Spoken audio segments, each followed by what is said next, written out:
One, and we're live. What's What's up, going on, everybody? folks? How we doing? Got an awesome guest this week. Got Spooky Mike Davis. Sir. Show This is will gonna never be- be the same. I apologize. The It man, can't the be. myth, the legend. Yeah, I mean, it can't be like you can't ruin it more than whenever we had Ken Duke and Terry Battisti on here. I mean, come on, it's already as low as it can get. I was shocked that you even broadcast that event. I mean, you have Uncle Fester and Big Boom Batista. How embarrassing, Oh man, You got a 2-for-1 at the fire sale, right? I know, right? Double whammy. Dang. Great guys. Great Oh, guys. he's There's Ken. here. Look at him. Spooky Jiggy Iron Mike. Oh, Ken boy. comes up with more names for me than the Mafia would, okay? That's how y'all know y'all really boys. Oh boy. We got all the normal people here in the chat. Yeah, We like got the gang's everybody. out already. So if you guys have a question, hit it in chat and we'll make sure to star it and get to it throughout the show. So real quick, Brendan, I think I was looking at the chat earlier. So Mhm. the only downside that I see to the double stream Mhm. is the chat. We can see all the chat, but sorry, people in the chat, trying to grow both channels here. So we figured give this a shot for a second, see how it goes. Mhm. I think it'll work pretty good. I think all right. it'll do good. So I think it's all right. So Mike, Sure. this is the question we always ask all of our guests. Jermaine, you take it away. Oh, do you listen to music while fishing? Do I listen to music while fishing? Was that Yes. the question? Often, but I'm very, very particular about the noises I want to emit from my boat. So Mhm. if I do, and a lot of guys will probably hear this and think, oh, he's crazier. I know Ken Duke crazier than I really am. I get it. But if I'm fishing from my fiberglass boat, I still do the same thing. Just an Mhm. example. If I'm playing music off my playlist on my cell phone, I'll still set it on top of a cloth tackle bag or something and set the phone on it, try to eliminate any and I keep it very, very low, so I can just barely hear it a little bit. And it's typically Stevie Ray Vaughan, Jimi Hendrix, Rolling Stones. Jimmy's the man. Nice. Some Hank Jr., Merle Haggard, things of that Okay. nature. You want to hear something funny? Awesome. Go ahead. I believe you were the first guest to say yes, that you do listen to music. Yeah, I do. But That's like I say, I'm very particular about. I don't want it loud at all. I want it sitting on a cloth bag or something to try to dampen any vibration or sound. Now, if I'm fishing shallow water, no, I turn it off. Okay. Really? You think it makes that big of a difference? I do, and I'm trying to get every edge I can get. I need I it. hear that. Yeah. Dang. I don't. I very seldom run very much sonar. If Okay. I know where I'm fishing, I'm not out searching for fish. I don't like the pinging in the water, but that's just me. That's smart. I have no electronics on my boat at all. I don't own any. Because all of our water is like super shallow, so it's like pretty easy to figure out the fish and everything and where they pattern, which is a little different. But before we get too far into the show, what does Mike have to say here? Do Canadians? It's a good one. Mike's always talking junk. What's up, Bucktail? Yeah. I'm just pointing out a few of the regulars. Oh, you're good, man.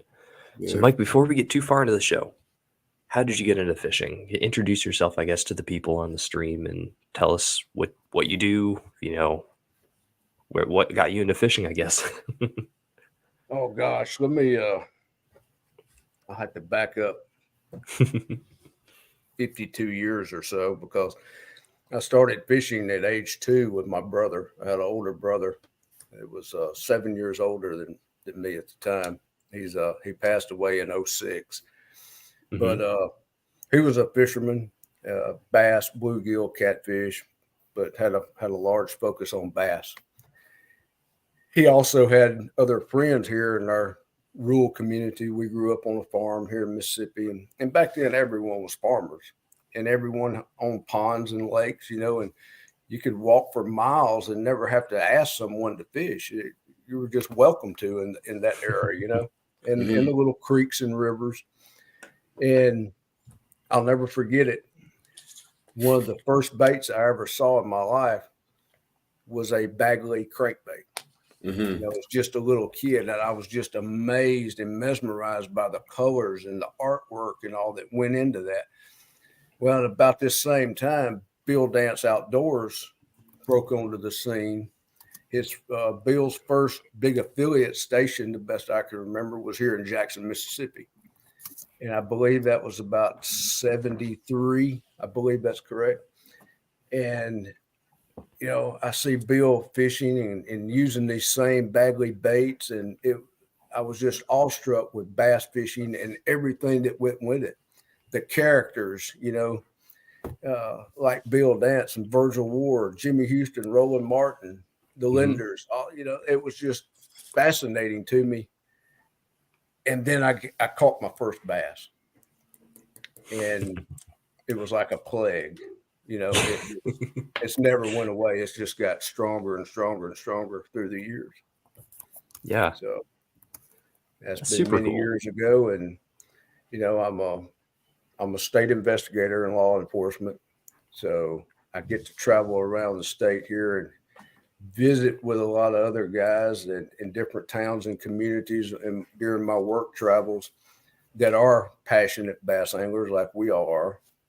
And I often get in opportunities to stay overnight in certain towns and all, and learn different waters, and travel throughout the state quite a bit. And when I'm not working, I pursue bass fishing. That's awesome. Are you still into the Bagley baits? Because I'm a big fan of like old crankbaits and stuff. Yeah. Okay. Big time. I have not a huge collection of Bagley, but I do have a significant collection of Bagley baits. Nice. The first 10 pounder I ever caught was June 15th, 1985, was on a Bagley bait. Oh, cool. And nice. With a conversation with Lee Sisson, you guys. Oh, that's awesome. Lee, one of the great lure designers of all time. Yeah. I told him, I said, Lee, I caught my first 10 pounder on a bait you designed. And he said, so did I. So, that's awesome. Pretty cool. Which Bagley bait was it? Killer B2. Ah. You'll indulge me one moment. Oh, we can get to see it. You got him on deck. Is that the exact one? That's the exact one. Oh, wow. That's awesome. Look at that color. Never seen that color before. It's a weird one. I've been shopping. I've got one other this color that I still fish with some, but I'm going to blow you up. I'm just terrible at locating colors and baits, but I can't find it anywhere. Interesting. So is that like a confidence color of yours now?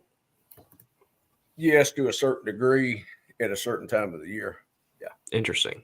And, I think the fish there was the fish I caught on that bait.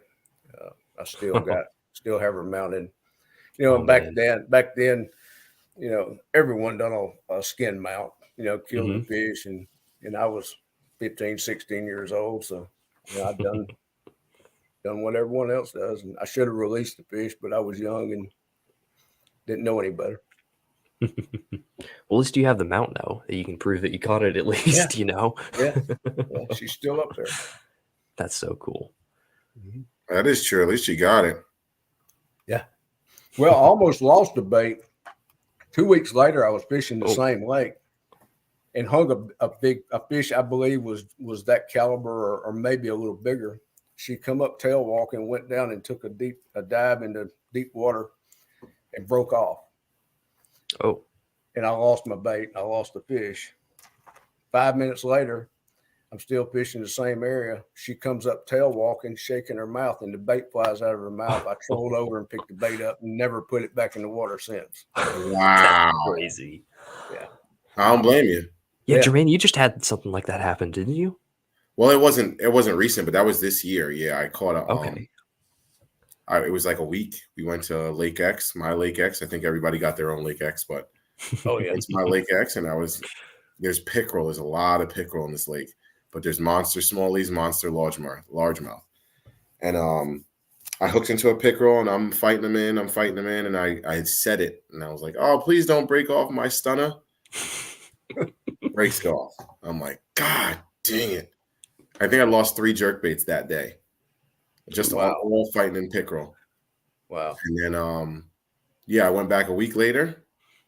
I'm on the other side of the lake, and I'm pitching a jig into a laydown. I get thumped. I set the hook. I pull the pickerel up. I'm like, yo, get the fuck out of here. And there's a stunner in his face. Oh, wow. Yeah, and I'm like, oh, I know whose that is. Yeah.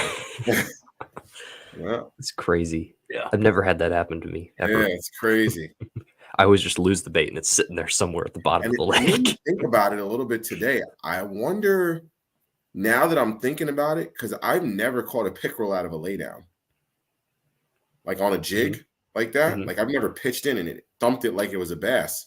It is weird. I'm wondering if it was like, oh, I'm hurt.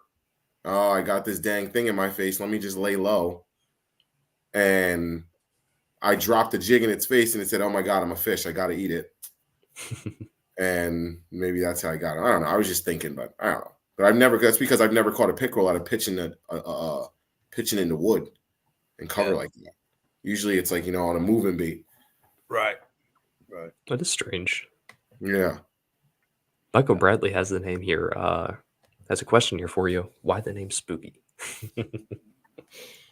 My children gave me that name years ago just as a nickname because they said, Dad, every time we get in the boat with you, you're always throwing a Zara spook. So they started calling me Spooky Mike that day, and it just stuck.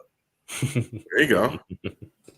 You got yourself a nickname from a bait that you like to throw, right? That's like a super, like, so. Do you have any like modifications or tricks or tips that you have for that bait? I honestly don't do very many modifications to a spook. I know a lot of guys will argue the fact of putting a split ring on a bait. This one does not. At times I'll put a split ring on the front of it. At times I won't.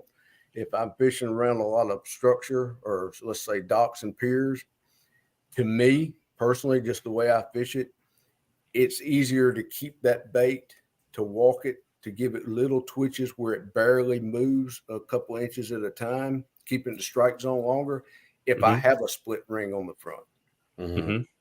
And other times I don't want to. I want it out in open water, cutting up and doing its thing, and I'll take it off and just make a direct tie to it. I learned a lot about spook fishing, and a great mentor to me in spook fishing and pitching and flipping is Mr. Basil Bacon out of the Ozarks up in Springfield, Missouri. As you guys may know, Mr. Basil's a legend in this industry, and he's one of the best there ever will be with a Zara spook. Oh, really? Yeah. Very cool. Very cool. And do you like the older ones? Do you like want to find an older Zara spook, or are you like, I don't care, I'll just buy whatever's on the shelf? It doesn't matter to me. I've come across some of the older ones that seem to work very, very well. And then the fish are biting pretty good, and my son's in the back of the boat and he ties on a brand new one. It looks exactly like it, and he'll outfish me. So, Interesting. I think a lot of times we overthink this game. Yeah. And a lot of times maybe it's just us as anglers. It's fun to overthink this game sometimes. We lie awake in bed at night or driving to work thinking, well, what if I try this? What if I do this? I think a lot of time we just put too much thought into it instead of just going fishing. Yeah. And it's fun to do it. I agree. We're sitting here talking about it now, so it must be fun to do it, right? Yeah, I hear that. It gets me through the winter. It's cold. Yeah, Jermaine's like water freezes over up there, so I don't know how he doesn't go insane. Yeah, it's rough. Terry's in I mean, here. we didn't really get too much ice last year, but it was enough that I couldn't fish. So it's horrible. Well, you need to come south, Jermaine. Come on. I told him literally today. I told him you need to come down here. The bite is just getting on. They're chasing up big bait fish. We can hit them on like in dams and stuff like that. Oh, man, You're saying you got ice on the lakes up there. We've only had like 4 frosty mornings here where I'm at in Mississippi. North Mississippi has had some, but you know, it's very, very rare that we get an inch of ice on a lake. Oh, I didn't even know you guys had. Yeah, we get like snowmobile safe ice. Yeah, sometimes not. I mean, like you got to go a little bit up north because I'm in northern New Jersey and I fish southern New York, so like I'm by the city. Like I drove to Long Island. On Friday? It took me 50 minutes to get with traffic. It took me an hour and a half, but yeah, it took me like 50 minutes to drive home from Long Island. So wow. Yeah, I'm not that far from the city, but we don't get like crazy ice like northern New York. Northern New York is kind of I don't even want to go up there. I don't understand how they do it. Right. But it is beautiful up there. Oh yeah, and then there's summers. There's nothing like summer up there. You know, it's You know, once that bite does turn on up there, it's real nice. Terry's talking smack. Yeah, I see Big Moon Batista chiming in there. I think, Jermaine, you ought to invite Terry up there ice fishing and then sneak up behind him and kick him in the ice hole. I would love to see that. Gotcha. You know what the worst part about it is? The ice hole's not even big enough, so you just get one leg wet. Yeah, well, it just sucks. You need to stuff him in there.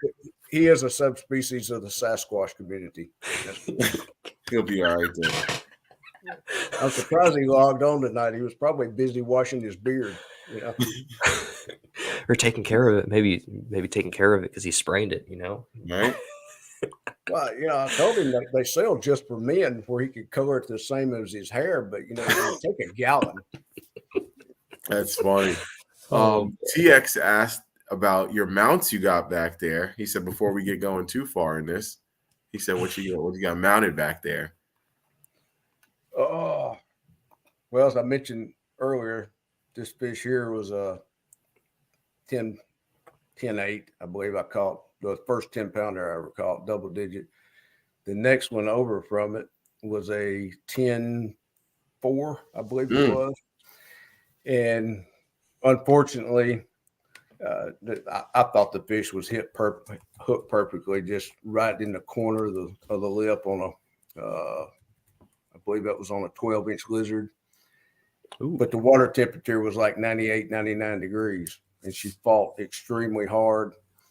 Lifted her out of the water. My son's in the back of the boat taking a few photos. We release her, and 30 seconds later, she floats up by the engine in the back of the boat, dead as a hammer. Oh, and man. I said, well, you can't fillet a bass, especially a bass of that size. It's kind of like filleting your own dog, you know. So I had her mounted. Back here, a couple of whitetails, and right there, a Sika, Japanese Sika, killed a number of years ago, and that's pretty cool. A few of the critters, I wish I could move around and you could. Is that the man cave you're in right now? Pardon me? That's the man cave you're in right now? That's my living room. Oh my goodness! Look at you. Yeah. That's super cool. That's amazing. Dang. I'm over here like, yeah, this guy's in his man cave right now. He said, no, this is the living room. All roadkill. Harry says all roadkill. Oh, man. Oh, boy. Oh, that's funny. It's kind of like all the bass Terry have caught. You know, he electroshocked them up. And right? And then he starts taking pictures of electroshock. Hanging a drop shot in the mouth. An AC plug in one. Yeah. Oh boy. Exactly. So, Mike, walk us through your journey to your new PB. Like I gotta hear the story behind this. Oh, gosh, how far back you want me to go? However far you need to go. a number of years ago, and I honestly couldn't tell you about what years. Well, I can take a wild guess at it. Mm-hmm. 12, 14 years ago, I got to the point that going fishing was still fun and great and all, but it got to the point of I would rather pursue big fish, you know. And I say big fish, I'm not like a lot of these West Coast guys, 12, 14 pounds and up. 8 pounds and up is what, and it also depends on where I'm fishing, Mm-hmm. If I'm fishing in Tennessee with Terry Battisti in his boat, it's 1 pound and up. If I come over to Georgia with you, Brendan, it's going to be probably 10 pounds and up, or in Florida, we're going for those 12 pounds and up. So it's just kind of relevant to where I'm fishing at. But I really got interested in pursuing big fish, and I always read and studied as much as I could, information I could gather on pursuing big fish. All the Doug Hannon information, information from the 70s and 80s off the West Coast, the guys catching the big fish out there, like the Zimmerly fish and Jed catching Dottie and all, it was just amazing to me. And I said, well, I've caught a few big fish, but I want to push this further. And I think my son probably pushed me harder than anyone because he wanted to, pursue a big fish. And to him at that time, a bigger fish was over 6 pounds. Mm-hmm. And I started thinking, this is doable. We're not going to get the bites that we're accustomed to getting. We're not going to go out and catch 70 to 100 a day. Let's go out and try to catch 1 to 2. And it's just snowballed effect from there. Yeah. I got very fortunate. I think it's been 4 or 5 years ago. I caught my first 13 pounder I was fishing a 1 ounce spinner bait and caught a 13. And man, it really struck hold then, Yeah. I got to keep pushing forward. I got to keep moving forward with this, and I don't remember the exact date, Brendan. I apologize, but Labor Day. Labor Day was on a Monday. The Saturday before, I don't have it. It's probably still tied on a rod out in the truck because I'm often accused of traveling every day with 6 or 8 rods and laying on the seat of the truck. But it was I purchased that Buka swim bait that was a lot like this one here. This is not a Buka, but was it a glide bait or a swimmer? It was a swimmer. Okay. Yeah, it was a multi-joint swimmer, and it was the coloration was a real bright red bluegill pattern, and I'm like, maybe springtime when the bluegill are bedding, but this I like the action. I love the coloration of it. And Labor Day, my son said, "Hey, Dad, I want to take you to this lake." I said, "Okay, let's go check it out." And first cast after we launched the boat, I caught a 3 3/4 on that Buka swim bait. Oh man! The 5th cast, I caught a 13.5, which is my PB. And it was crazy. It was, now it's hard to put down a swim bait, which I've thrown swim baits for quite a while, but not that dedicated as I have been. And oh man, catch a 13.5 on a swim bait. I'll do it to you. It's hard to hard to pick up anything else, Yeah. And I've always been a big believer in the Zara spook and jigs and giant spinner baits and giant worms and lizards. But the swim bait addiction it's a terrible disease, as you guys know. You can see. Yeah. It's a problem. Yeah. Yeah. He's trying to get me caught up. This is probably I know. I actually sent him some of my own swim baits that I made. Oh, he hasn't fished them yet. Yeah. That's awesome. Yeah. He needs to. I think this might be the biggest thing I have. Yeah, it's only 6 inches though. 6 inches. It's a Citizen? Mm-hmm. Yep, Citizen, 6 inch.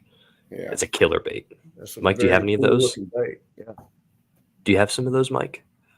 I do not. Okay. We're gonna have to talk after the show about Does those. Terry Battisti have any? I'll just take his.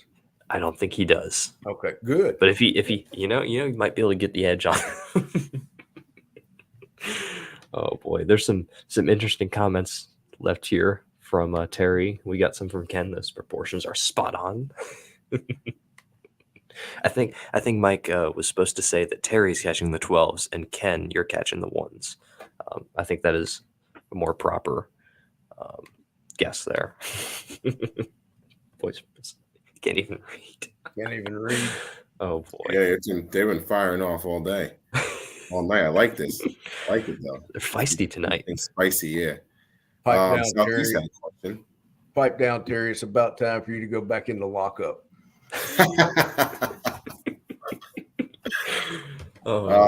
Does anyone here use Spot Lock? I don't think me or Brendan can. I'm not a fan of Spot Lock. I do not. Hmm. I personally, I do not. As I mentioned earlier, I like silence. I like to be as quiet as possible. Giddu Hibden told me that once. Had a conversation with Giddu, just run into him out on the road years ago at a gas station, and we stood and talked for quite a while. And he was just every other sentence, Giddu was speaking about silence, and he wanted to have the quietest bass boat that he could possibly have. And I said, how can you argue with Giddu Hibden? I mean, his record speaks for itself, right? Yeah. And the more I thought about that and have studied, the pinging and vibration and all, look at it this way, guys, if we're going across the water, let's say we don't even have to be on Sam Rayburn on a big giant reservoir. We're going across the Farm Pond or Ross Barnett Reservoir tomorrow morning, and you step from the casting deck down to the steering wheel area, and you're especially in shallow water, and you make that thump sound. If you're fishing close, pitching or flipping, I mean, I can see where maybe it wouldn't hurt as much making a long cast, but I'm just a silence fanatic. That's why I won't fish with Terry Battisti. He talks too much. It's just back and forth. Chatting. Terry apparently owns some. He says the 7-inch is better. I would agree. So now you can steal some from Terry, and he has the bigger ones. So Exactly.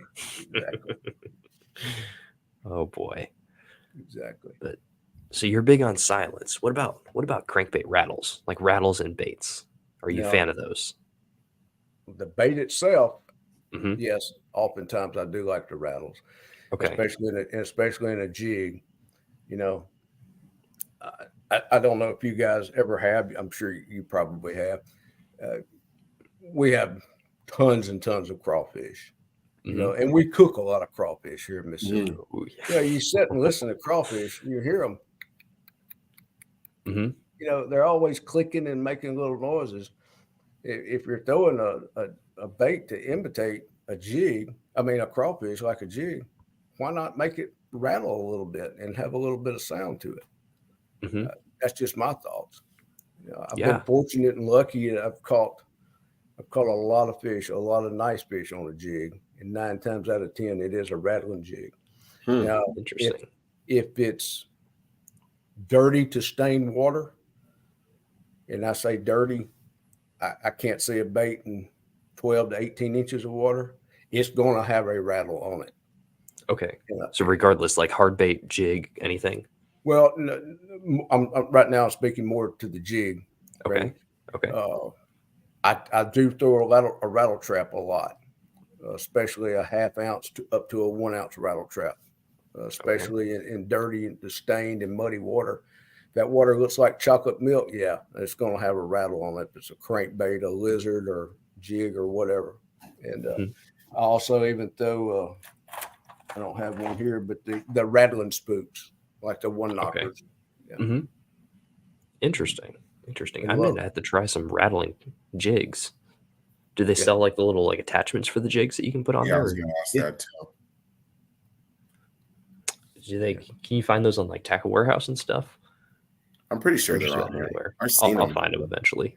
I think so. It's pretty much like it's like, you know how they use the rubber jig skirt, like the rubber. Oh, it's a banded on there. Yeah, there's like the two side pieces where you can tuck a rattle in. I got you. Yeah, Mike would need to use the 3-inch. Oh boy, I love this banter back and forth between y'all. I'm sorry. Did awesome. Terry say something? I'm sorry. Terry who? Boy. Oh boy. Terry doesn't know it, but the industry has started a I Hate Terry fan club, and the first members that joined was all his family. You know. Oh, sorry, man. Terry. This is awesome. So Ken is saying here, we pick on Terry a lot, but my hat's off to him. I salute him for his work with the Bass Fishing Archives. Same here. Heart and soul into that, and I think I mentioned this to you, Brendan. You asked me how did I meet Terry. Mm-hmm. I just walked up to Terry at ICAST 2 or 3 years ago, and I don't even think I introduced myself. The first words I ever said to him was, I really don't like you. And I followed it up by, I lay down every night and read the Bass Fishing Archives post of the day, and I stay up a lot later reading all that stuff. Mm-hmm. And Terry does a great job. He does a great job for the industry, and I salute him for it. I agree. Bass Fishing Archives is always interesting, and I love reading through all their stuff. Yeah. It's going to take me years to read through all it because I didn't. Because I've come to a little late to the party, but per se. Ken is saying the here, Hitman Duke there. I mean, I see Ken chiming in as well. I mean, what a true ambassador to the world. Oh, there you go. Look at that. To the world of fishing, much less bass fishing. I mean, there's not a question out there that I've ever come across, a question that I had for Ken Duke or someone else that he couldn't answer and couldn't give a knowledgeable answer, Mm-hmm. The guys, and he's so highly respected within the industry and outside of the industry as well. He's a super great guy. I got to tell this story. The way I actually met, I told you how I met Battisti, Brendan. I'm sorry to get off topic, but no, let's about go for 28 years ago, I was had a phone conversation with a guy named Gordon Whittington, who was a publisher of Whitetail Magazine, editor of Whitetail Magazine at that time. Mm-hmm. And typical Gordon conversation. I was on the phone for probably an hour and a half. Hung up the telephone. A few minutes later, my phone rings. He said, "Mike Davis, this is Ken Duke. Gordon Whittington's office is down the hall, and he just walked by and said for me to contact you. You're going to start writing articles for me." So that was how I met Ken Duke. And I'm like, "Oh, I am?" Said, and years later, we remain friends, and he's a great guy. Cherish his friendship, unlike Terry's. They're both great dudes. I love those two guys. Yeah. He says we met online. Mike has an OnlyFans. That's how you guys met. It's called Fish Fans, Terry. Fish Fans. Fish fans. Adam Odin's got a question for you, Mike. What's Mike's favorite swim bait and favorite Little Debbie cake? Favorite Little Debbie cake would be the fudge rounds. Nice. Yeah. So can you believe Brendan's never had any of them? We'll mail you a box for Christmas, Brendan. There you go. There we go. Are they really that life-changing? Oh, yeah. Yeah. Really? Okay. All right. It's secondary. If I don't have those in the boat, I'll probably have Reese's peanut butter cups. Okay, there you go. You're my boy. That's my boy right there. I can get those. Yeah. You put it in the freezer. Those are good then. Yeah. And if Adam is speaking of soft swim baits, and I apologize to Patrick Sabelle because I cannot remember the name of it. Maybe Terry. Magic Swimmer? Dart spin. Oh, Ken will know the one I'm speaking of, and I apologize. Yeah, It has the blade on the tail, right? No, this one doesn't have the blade on the tail. I apologize for not. Okay. Let's see Let's here. see. I apologize. Does it have a paddle tail on it? Yeah, the dart spin, Ken said. Yep. Dart spin. Okay. Dart spin. Okay. Dart spin. And caught a lot of really good fish off that bait. Haven't broke over 10 pounds with it yet. But I really, really love that bait. Especially fishing around mats with it. I'll find those little openings and potholes, and let the bait flutter down through, and it generates a lot of strikes that way. Dart spinner has the spinner. Magic swimmer does not. Yeah, the Magic Swimmer is the hard plastic one, the 3-joint. Yeah. Dude, I love these things right here. These are incredible. Those are 7-inch ones. interesting. Yeah. They're super cool. These ones he gave me these at iCast. These are the glow in the dark ones with the chartreuse blade. I have one right here. I hope. I mean, they're super strong too. I mean, these are honestly stronger than Z-Man. They're pretty sweet. Yeah, I to just go out fishing, to catch some table fare. I like the little small ones. I think they come in a 3.5 and maybe a 4.5. Oh, those are good. I've got one of the small ones caught 227 bass on right now, and it's still fishing. It's still in great condition. Yeah.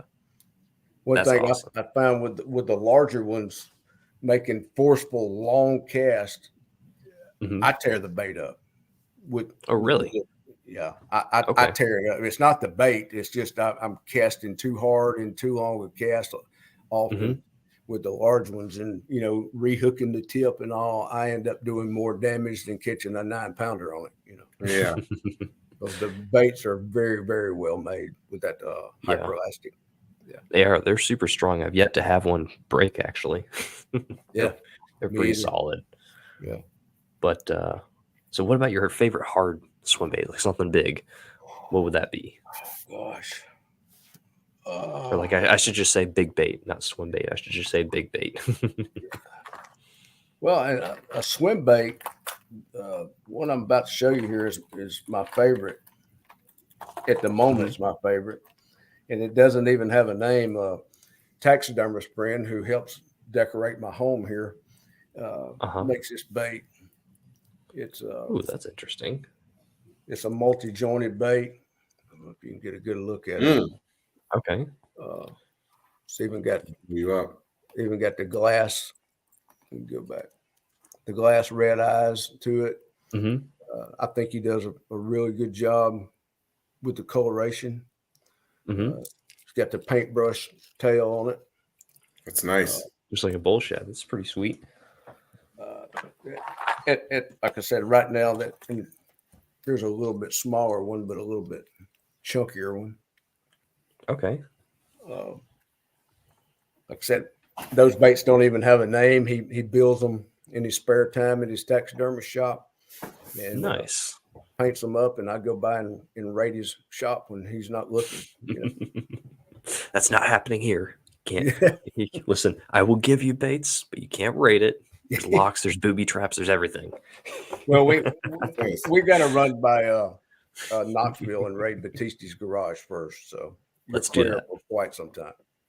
Let's do it. Yeah. I'm ready for tomorrow. Let's do it. Let's do it tomorrow. Mike, what's the smallest bait you throw? Like, do you still throw conventional lures, or are you only straight big fish hunting right now? Smallest, I would. Do you throw a Ned rig? No, I almost never throw a Ned rig. Yeah, I'll throw a Carolina rig way before I'll throw a Ned rig. Okay. Yeah, that's probably the smallest I ever throw. Okay, those things are fish catchers right there. Yeah, that thing will get bit. Those little tiny bull shads, the baby ones. Baby bull shad, I believe is the name of them. I might have to get a couple of those things. I hear good things about them. They're solid. And talking about some of the smaller baits, I do often throw the smaller Zara spooks. Okay, is that the Florida bass color? Yeah. Yeah, that's That's a good one. Good color. That one has a rattle. What are some of the colors for spooks that you like? Because I'm like, the only spook color I throw is Florida bass. Real dark conditions. Mm-hmm. I really like real overcast days or early in the morning, right at dawn and right at dusk. And I'm not much of a night fisherman at all. If I stay on the lake after dark, I'm normally by 9:30, 10 o'clock, I'm done. Mm-hmm. And it's predominantly my eyesight. I just can't see very well anymore. My depth perception in casting is shot in low light conditions. I know Terry's going to make some smart aleck comment about that, but it's just the truth. I just don't see very well anymore. And that would be the color phase, or either a lot of times I'll take some paint and paint over it and make it just a solid black. Okay. With I apologize for these being tangled up, but the shad color spook. Okay. I really like those. And I'm like everyone else. I don't think the side of the bait matters very much at all. As much as the underside. Yeah. The fish is always looking up and look at every bait fish out there, but the bottom side's the lighter color. If you ask me, I think the top should be a nice bright color because then you can see it better. Yeah, so we can see it better when it disappears. Because then you go, oh, okay. Yeah. You get the tracers on them. Yeah, tracers. Those are nice. I like things like that. Because sometimes, like, you get a little chop on the water and you're like, did you hit it? Yeah. Sometimes even the bigger ones will come up and just right. And you might not even notice for a second, but yeah, that's why it's good to have those tracers on there. I like those, Brandon. I don't have any in front of me right now, but I frog fish a good bit, and the thick vegetation and all that I fish a frog in a lot of times, I'll paint the top of a frog a fluorescent orange. You can find it, in the paint section at Walmart, that real bright fluorescent orange. And I'll paint the top of that frog so I can track it and keep up with it a lot better. That's just a color I can see. Or the smart, the hot pink. The hot pink, I can track it very well because you can see it. Yep, and they just pull it down or something, or it even just the hot pink disappears for too long. You go, okay, yeah, yeah, I like that. It helps a lot. Terry just made another comment. Wow, we probably should have banned. We probably should have banned Terry and Ken out of here, so that way. I think Uncle Fester, aka Ken Duke, must have fell asleep on us, but Terry's still alive. Terry's still alive and well tonight. So, we got Alan in here. Slammer has a night bite, black bottom and white top. There you go. That's exactly what we're looking for. Slammer. I don't own a slammer. Have you ever had a slammer? I have not. Apparently, they're like super good fish catchers. They're just like a broomstick with a lip, which is pretty interesting, though. I don't know. There's a good question. You had it starred, but yes. So Adam Oden asked, so does it take $100+ swim bait, or can it be done on the cheaper ones in the market today? Talking about catching a 10-pound fish plus. Thoughts? My quick opinion, I don't really fish too many big baits, and I do not own a $100+ swim bait. You do. Tiny Clash. Oh, and the bait that I made for you. Holy smokes! I was gonna say, was it yours? So I carry our own too. I'm gonna say no. I think the chances are gonna be higher if you use a nicer one. I'm gonna go with just my point of reference would be like a chatterbait. I didn't even and this is just me. I didn't think the original. I got the original chatterbaits, and I was like, these things are all right. They're not that great. And then I was like, it took me like a year and a half to buy a jackhammer because I was like, why am I going to spend $20 on one when the $5 one doesn't work? And something happened. They went on sale for like $10. I got 3. And that first day out, I said, oh, all right.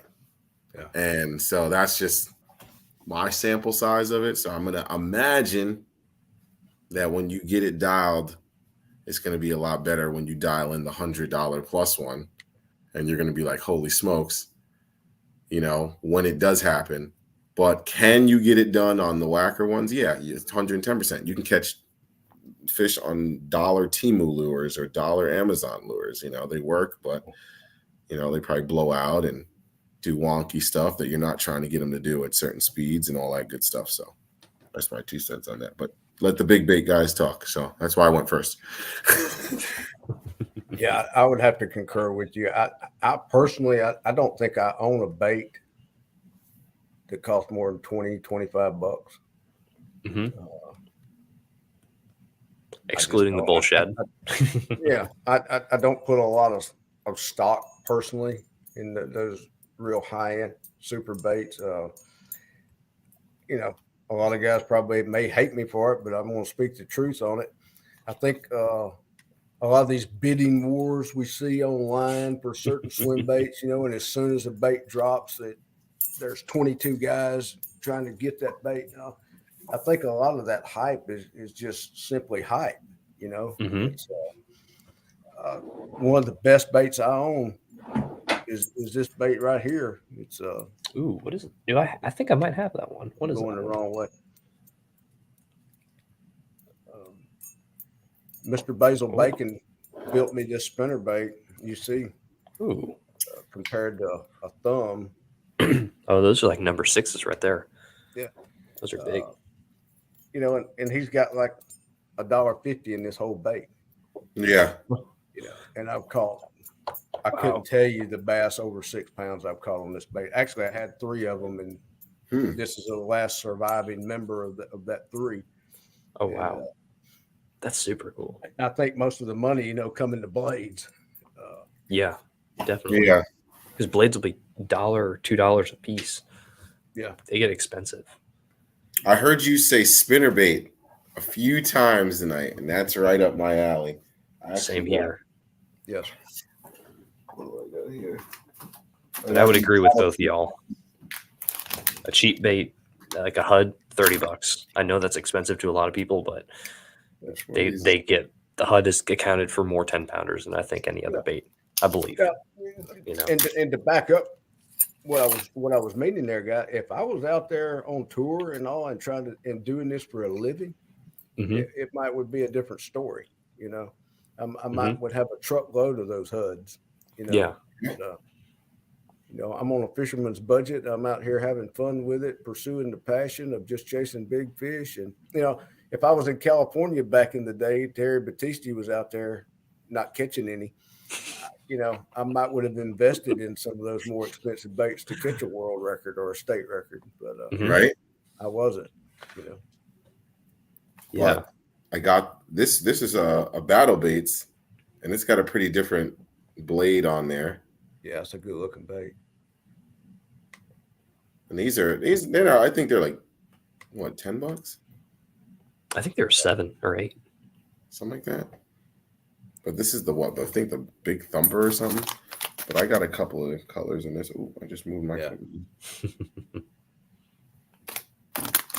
couple different colors in these. And that's another bluegill. Yeah, it's a good looking bait. Yeah. But sure is. I've heard, like I said, I heard you say the spinnerbait a couple times, so I know you fan of that. What do you catch a lot of big ones on the spinnerbaits? I wouldn't say a lot of big ones. Okay. Aside from a 10-pounder? The Terry Battisti, a lot of big ones would be 1. The guys like you 2 guys and Ken Duke, a lot would be like 40 a year, But a spinnerbait does produce quite a few bigger fish for me, And yeah, I mean in fish over 6-8 pounds, Back in February, my son and I was fishing, and it was just that perfect warming trend that come through in February, and I hooked a good fish on a log, like 3 feet of water, and one reason we like the big blades as much is if you got to lay down or stand in timber, use those blades to draw a lot of attention. Ram that bait into that timber and let those blades, hit the limbs and it's amazing how many reaction strikes, you'll get. And that's what happened. And I hung a real good fish, and she come up to the side of the boat and showed us her mouth and spit the bait out. Oh. I said, well, let's just back away from this spot, give it about an hour or so to calm down. Let's go fish some more timber just like this. In the meantime, and it was a bait very, very similar to this, but a little bit smaller blade, like one size smaller. He catches a 9.2. Oh, man.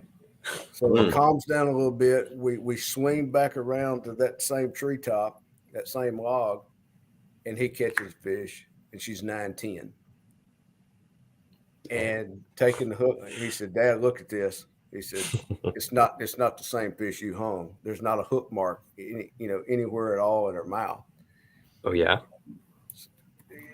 And I know that there's not a doubt in my mind that we got both of those strikes, or he got both of those strikes, ramming those blades into that wood and then just killing the bait and let it flutter down a foot or so, and then trigger it back up, start to retrieve back up and draw that reaction strike.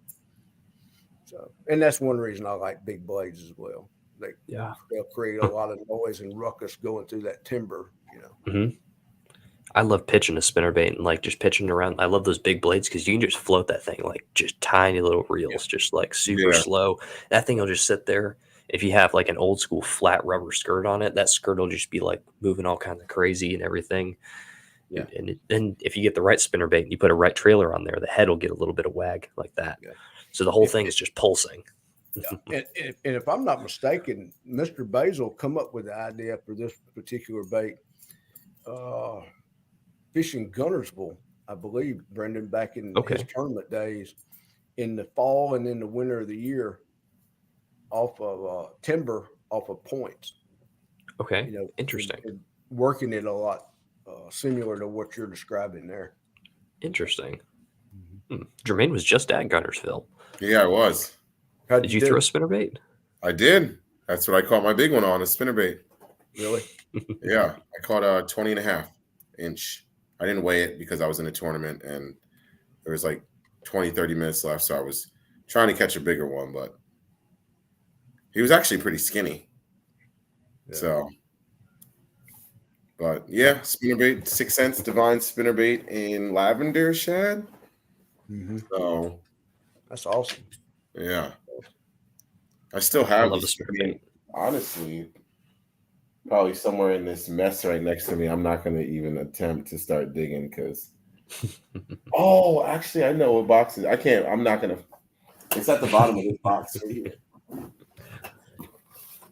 Oh boy. It's at the bottom of this. Do you do any modifications or anything to your spinnerbaits? Are you big onto messing around with them? There it is. At times, Brendan. Oh, there you go. The 6 cents one. Oh yeah. That's the exact one right there. This is the exact one that was down his mouth. Yeah, that's a good looking bait too. Yeah. I like that blade configuration. Yeah. Yeah. So that's it. That's her. To answer your question, Brent, I do some modifications at times. It kind of depends on the scenario and situation. If I'm fishing a lot of vegetation, I like a single spin, not always the dual spin. If it's a lot of vegetation, and you may have to constantly be, picking the vegetation and the algae away from the clevis and the beads on the shaft, I'll just take one blade off and fish it as a one blade.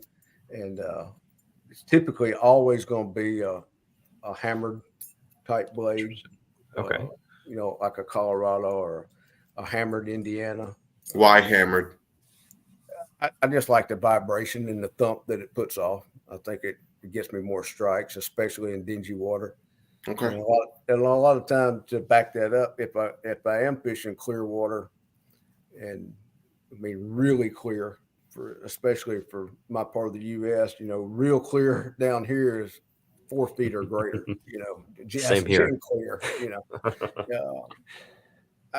I'm probably gonna fish a smooth blade. Okay. Versus the Colorado, the hammered blades. Okay. What's your favorite blade configuration? Is it the one you got there, like that double, like Colorado? Yeah. Probably one like this. Yeah. Okay. Yeah. So are you slow rolling your spinnerbaits more or less more often? More times than not, yes. Okay. Depending upon conditions, if I know there's a lot of fish, say, backed up in the mats, and I'm paralleling those mats, I'm going to speed it up to almost waking it, and that it seems to draw those fish out. It may be that's how I fish mine primarily. Instead of just a slow roll. Is water temperatures cool like they are now? Yeah, I'm going to be more to a slow roll, and also in post spawn. If I'm trying for big fish in post spawn, I'm probably going to be slow rolling it then as well. And like that first 13 I caught, I was slow rolling a 1 ounce spinnerbait that day, and on docks and deep water. Man. And I say deep water. Deep water to me is probably entirely different to what it is in your part of the world up in New York. And deep water to me is 10 feet or greater. Yeah, we got same here. I remember my one of the tournaments I was in, I was like 6, 7, 8 feet off the bank, and I was in like 15, 20 feet of water. Yeah. Yeah. Like you take 3, 4 steps off the bank and you're like 20 feet of water. Yeah.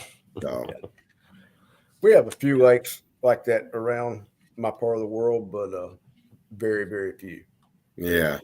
And honestly, I'm learning a lot more lakes because like I didn't really start like really like branching out and fishing like new bodies of water.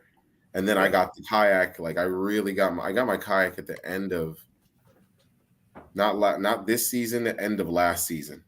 Mm-hmm. So I went out on my kayak, I think literally twice, and then it was too cold.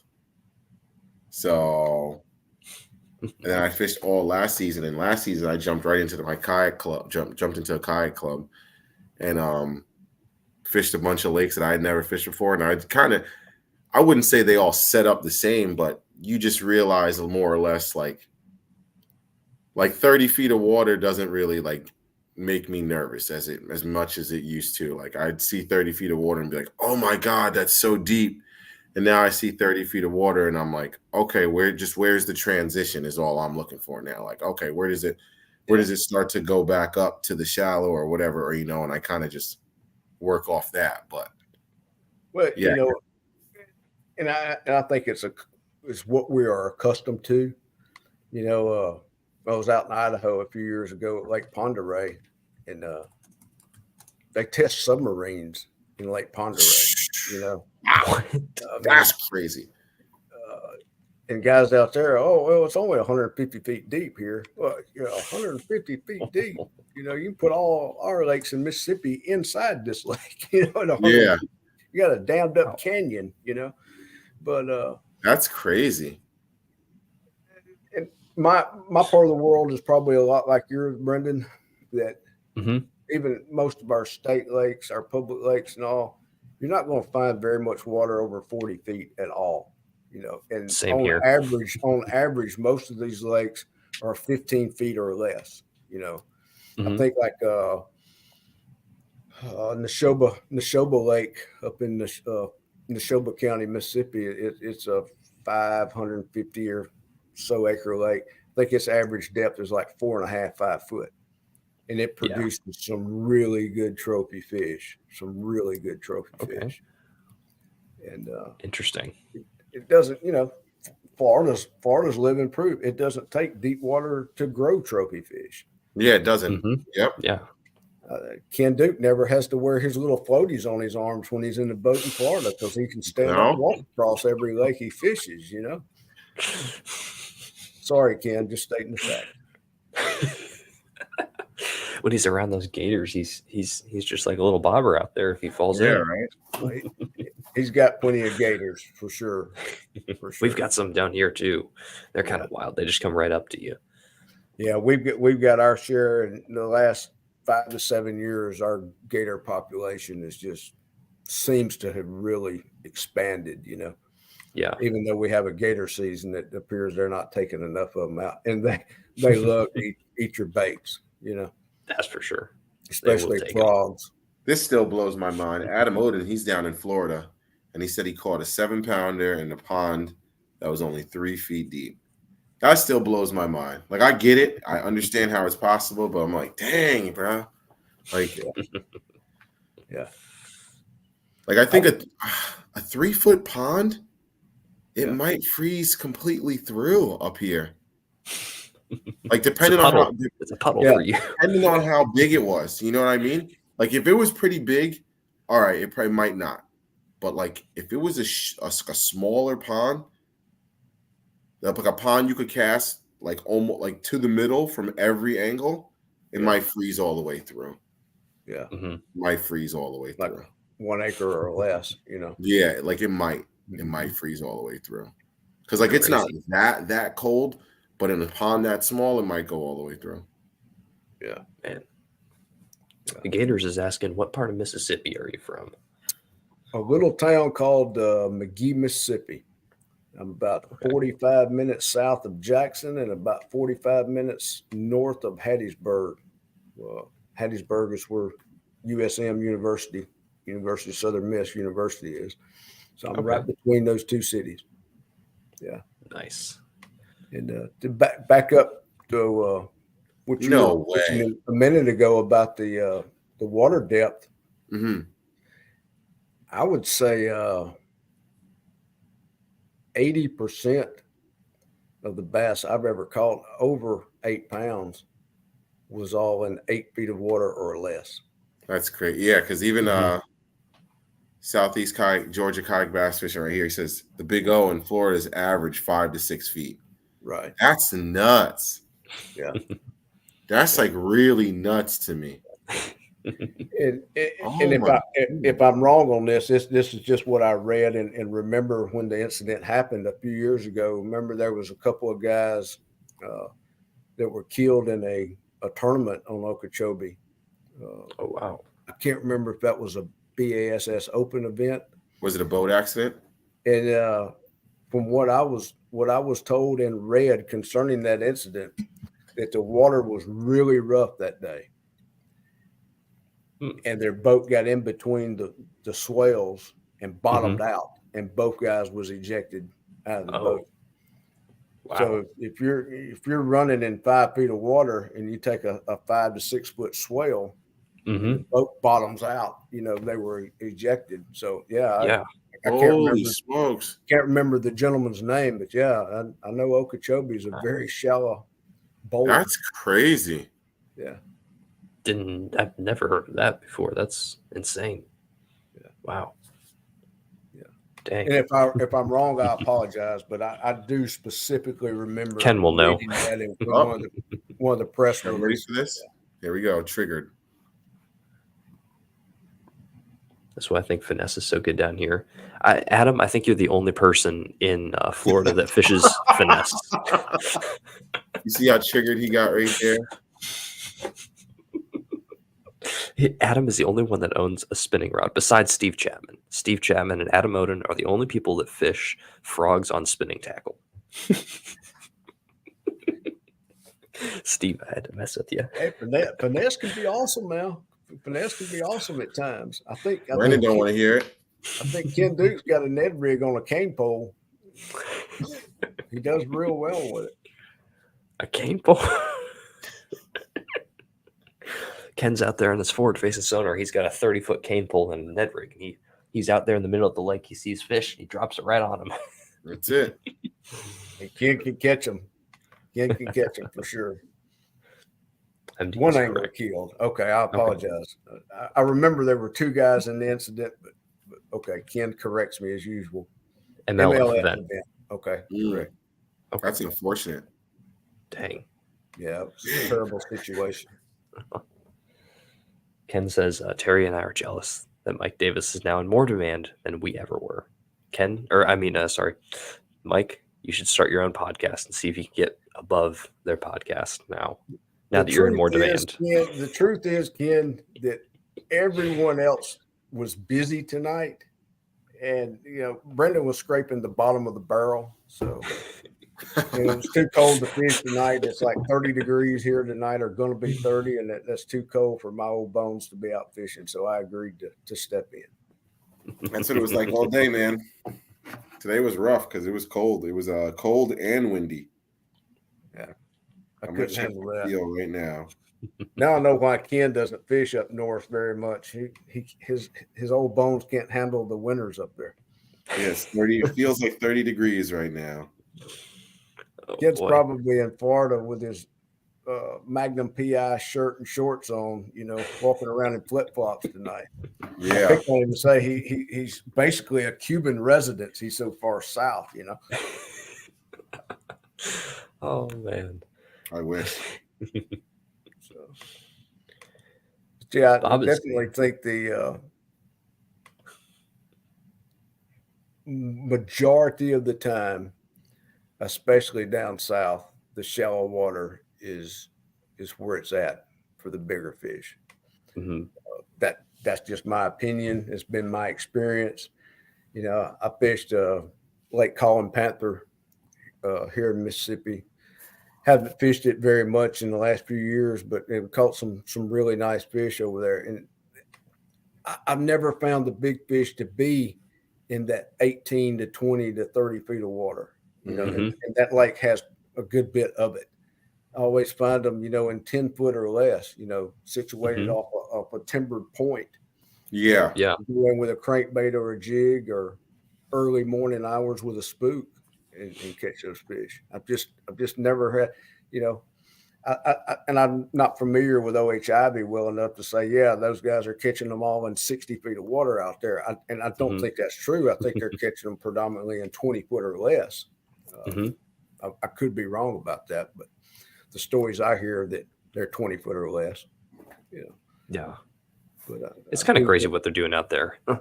They could catch them over deep water, but that doesn't mean the fish are in deep water. That's two completely different things. They might be suspended. Yeah. They could be suspended over 300 feet of water. Yeah. But if the fish is in, like you said, that 16-foot water, they just happen to be suspended. Yeah. In conversation once with Mr. Bill Dance, and you guys know his tournament history and all.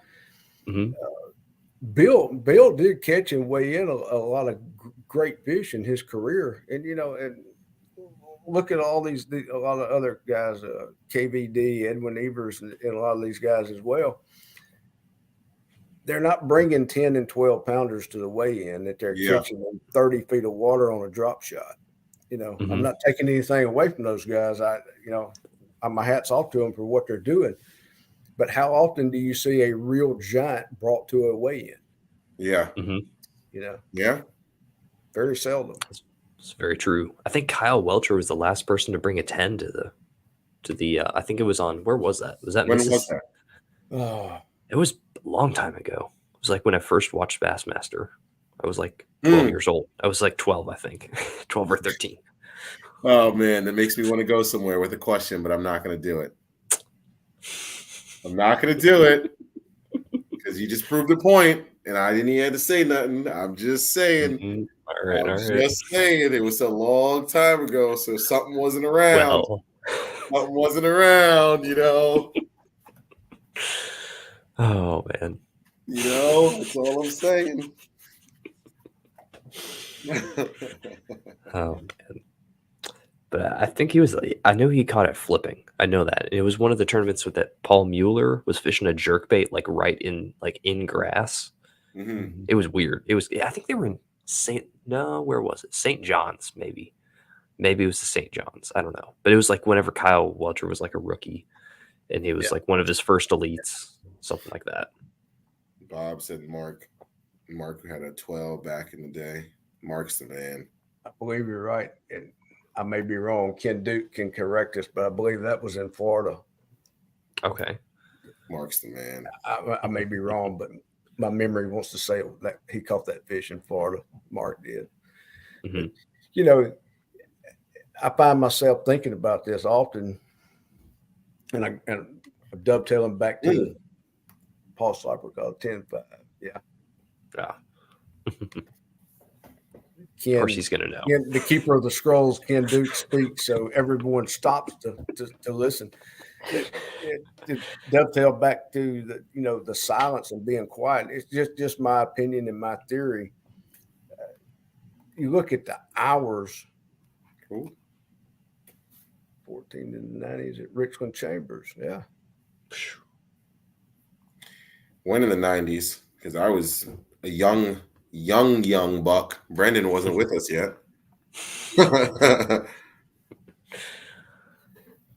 Oh well, he's here now. Yeah, I'm here now. He may have got here late, but he's here now. So that's it. We'll right. Take care of him. But getting back to that, I think the hours that are spent tournament fishing throughout, just say just the United States, not talking anywhere else, just the United States alone. I would love to know how many hours are spent each year tournament fishing. Not even in practice, just tournament fishing, versus how many fish are caught in those tournaments during those competition hours that weigh 10 pounds or greater. Mm-hmm. Very few. I mean, yeah, according to the stats that Ken's just throwing out, it sounds like there was 2 last year, right? I think he just said 1. Did he say 1? Yeah, it was just 1. Pat. I mean, so let's instead of going a whack way with this, let's go a brighter way with this.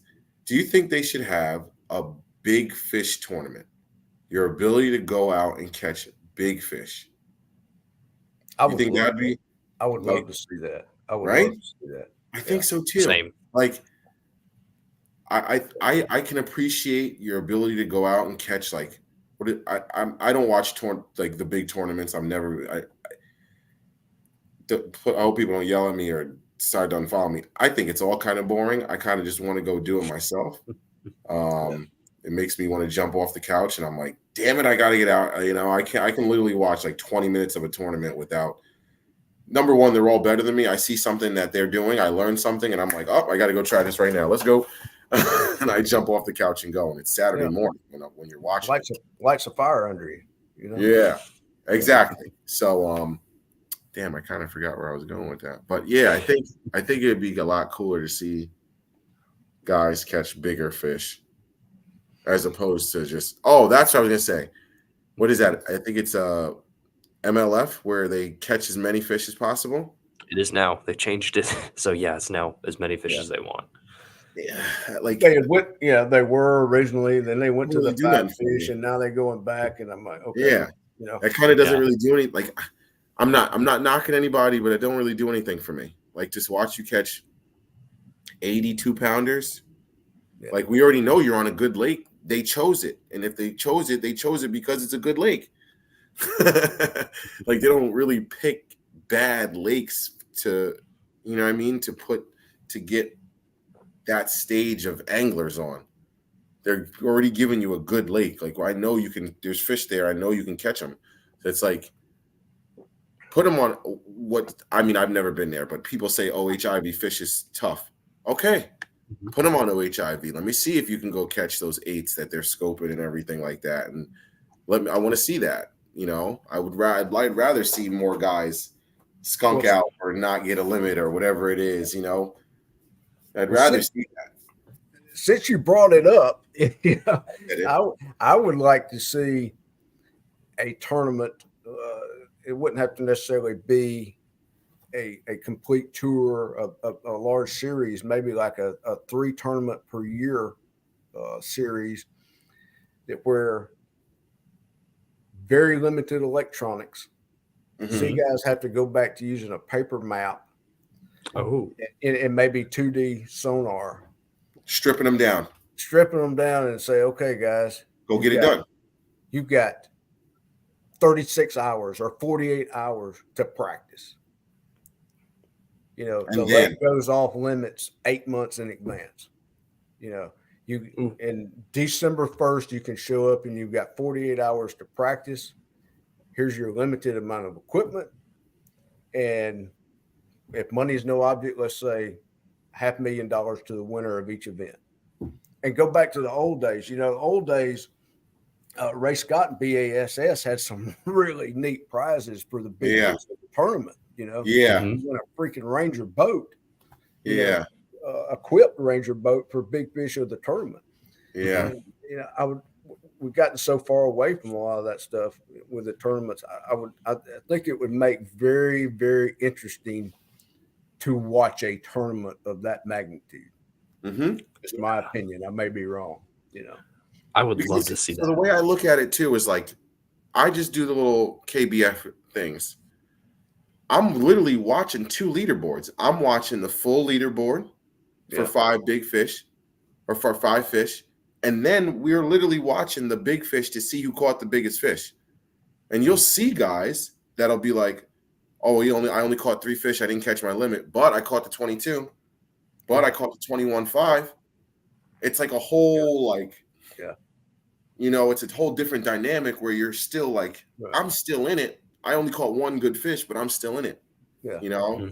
Or what if on the Elite Series next year, you know, I don't like cutting the fields. I'm just not a fan of cutting the field down. You know, what if you didn't cut the field down at all? You're still fishing for, let's say, $100,000 for first place, but big fish of the tournament gets a new Tundra pickup. You know? Something interesting. Yeah. And a guy says, guys who in 12th or 15th place says, I have no chance to win this, but I'm going to go out and win this big fish event. Yeah. You know, I'm going to go throw this Huddy for the rest of the day or for the rest of the weekend and try to smack a 10. Yeah. Yeah. It gives them incentive, you know, to do that. I would love to watch that. There's guys that are like that, you know, like Brendan, you know, at the end of the day, you're kind of one of those guys, you know, Mike, everything you're saying, you're kind of one of those guys where you're out there and you're more in tune with catching a bigger fish.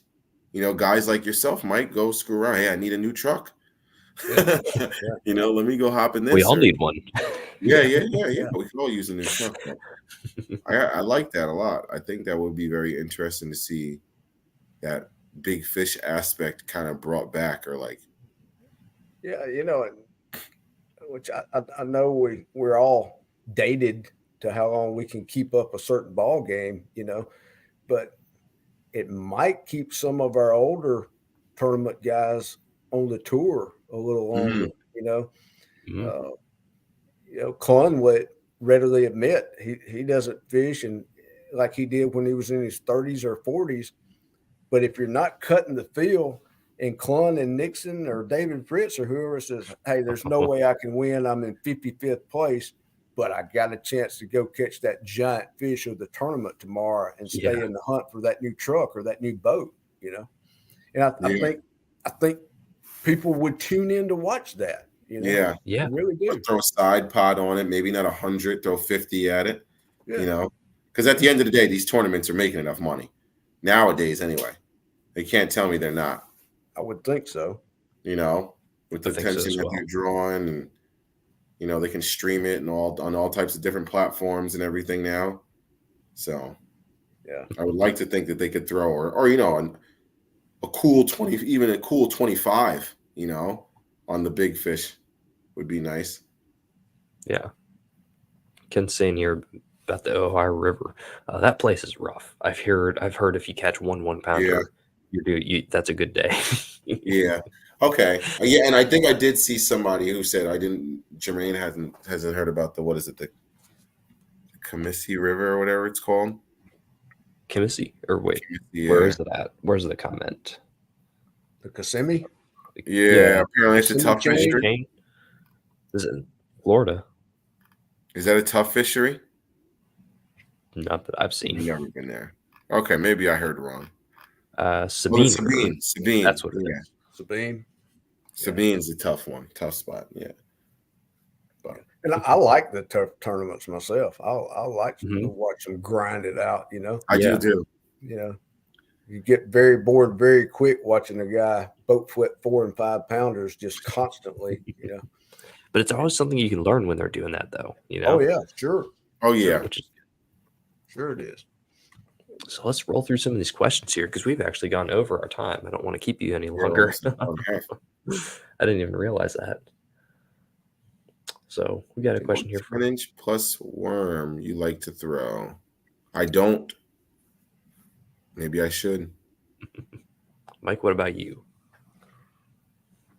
I'm probably one of very few still alive, but I still really love to throw the man's jelly worms. Oh man, that's cool. Big giant ones. Yeah, the 12-inchers. Yeah, I love the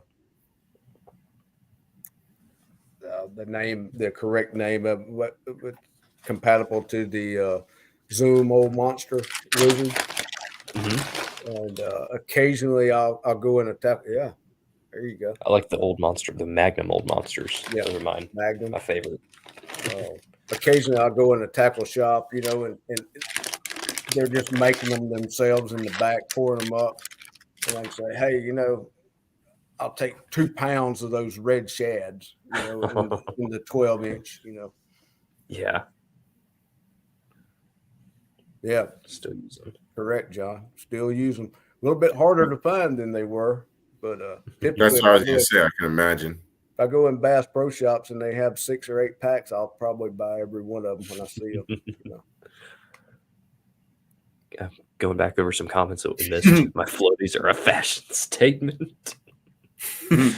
Spooky Mike thinks the biggest names in fashion are Realtree and Mossy Oak. Oh man. Can't be mad at that. Well, Ken, I prefer the old Vietnam Tiger Stripe. I'm sorry. On very little Realtree. So, anything else you wanted to cover, Mike Davis? Anything you wanted to let the people know, or anything that you've been holding back that you're like, ooh, maybe I should save this for the last little bit here? Any cool stories? I've got a question for you, but I'll save it okay. After this comment. I think pursuing bigger largemouth, to me personally, it's a whole different ball game. It is. It's like hunting that old mature buck that lives in the 40-acre wood thicket out back. You may know every stick and tree in that 40-acre wood, but you've got to have a little bit of luck and a whole lot of planning. You guys may think I'm a little crazier than I already am, but I was talking with Ken, I believe it was Ken a few weeks ago, about such. When I'm real serious about chasing big fish, no matter what body of water it is, I do a ton of research. A ton of research. And what does your research look like? Depending upon the body of water,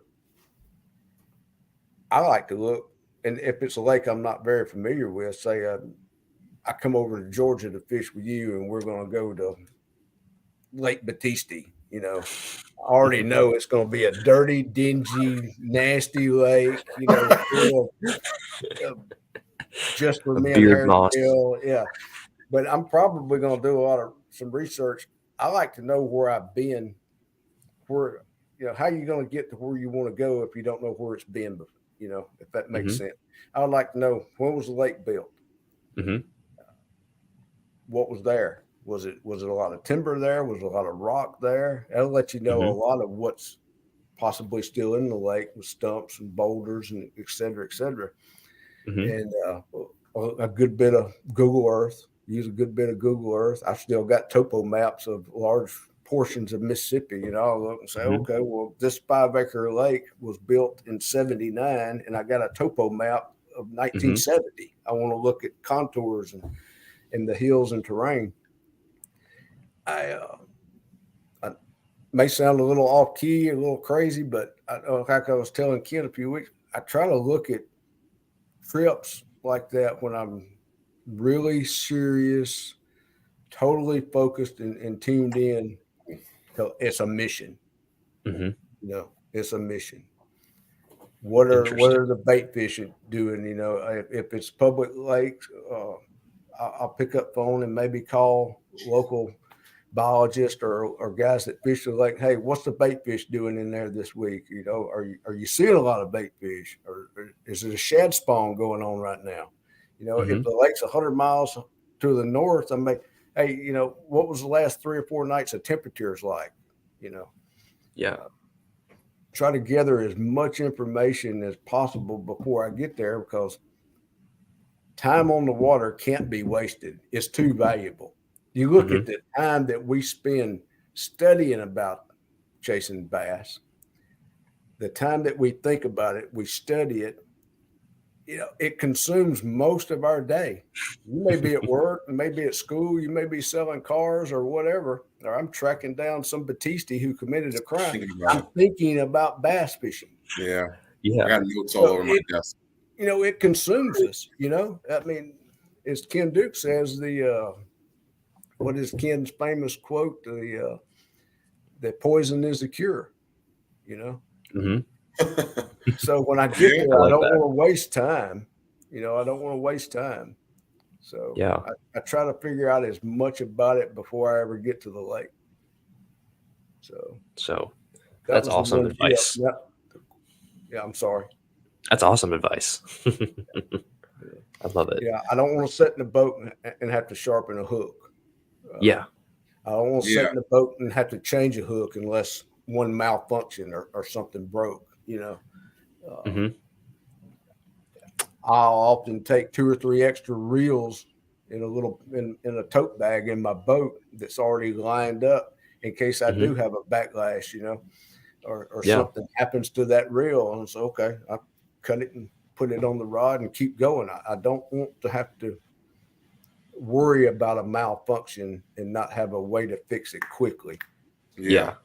I'm not out casting for cash. I'm out just trying to catch a big fish and execute a plan, Yeah. That's awesome. Ken says you're chasing the Mississippi state record largemouth. Would this be true? Yeah, there is some truth to that. There is some truth. No thanks to Ken Duke pushing me in that direction for the last several years. Ken will do that, wouldn't he? I told Ken one time, I said, if I ever FaceTime call you, it's because I've got her on the line, okay? I'm fighting her right now. Well, man. Gosh, I don't even remember when it was, but it was September, early October, something. I was in the boat one day and I hung a good fish. I knew it wasn't a teener, but it was a good fish. And I'm just like, Siri, FaceTime call Ken Duke. Ken calls and I'm fighting this fish. It ended up, it was probably a little over 8 pounds or so. But I think when Ken answered the phone, he was like, you got the state record? I said, no, I'm fighting it right now, Ken. Hold on. Wow. Ken's pushing me in that direction, and it's a fun goal. It's a real fun goal, but go get him, Mike. I think it'd take a lot of work to beat Anthony Denny's 1815. Sure. Is his record legit though? That's the question? Oh, yeah. Okay. Yeah. All right. Because I know the Georgia record is not legit, so I might have a chance at it. I think it's 8. I think the one that Ken told me was like 18 something. The legit Georgia record, not the 22.4, which definitely wasn't 22.4. Not Perry's, no. Nope, definitely not. Yes, I've done a lot of research on that fish. Actually, had a conversation with 2 men that were there and helped certify the fish. One was the lake, not the lake ranger, lake manager, the park ranger. His name was Mr. Ronnie Powell. He was actually fishing, I think less than 100 yards from Anthony when Anthony caught the fish. So he was a key part to getting it certified quickly. He witnessed the catch. It was on New Year's Eve, and phone call or two later, got state biologist Dennis Rickey come down. He and his partner and weighed and certified the fish that night. And I've had a couple of conversations with Mr. Rickey, and yes, no controversy whatsoever. No controversy. Yeah, that's super cool. Well, hopefully you beat it. Best of luck to you in your journey. Thank you, yeah, that'd be cool. If you got that. Call me or text me when you do. Right. I will drive out there, and I will hold the phone and take a picture of you. Well, maybe I'll catch it on your bait. Yeah, that would be awesome. That would be amazing. Yeah, that would be awesome. So, well, alrighty, folks. I think Jermaine, you got any parting questions or anything that you want to hit on before we go? No, I think I'm all good. I am all good. I'm tired. Well, alrighty, guys. Well, thank you guys so much for hopping on. Thank you, Mike. That was awesome. Fun interview. Thank you, guys. I really enjoyed it. I appreciate it. I'm sorry if we run over. I warned you in advance. Oh, no. You're good. Big fish and big fish baits. I get so much fun. I get Batista of the mouth. I can't shut up, I apologize. Oh, man. And thank you, everyone in chat. Terry, Ken, it was fun hanging out, everybody. And we'll see y'all next week. Oh, also, I just painted up some triple trouts. So these will be given away soon this Christmas. I'm doing a big giveaway. Triple trout's going to be given away. Possibly this little gillrilla from Hiroshima, crappie color. So we're going to be giving away a bunch of big baits this Christmas. So y'all be on stay on the lookout. So yes. Make sure to like and subscribe, everyone here, and see y'all next week, right? Yeah, next week. So see you guys next week. Thank you for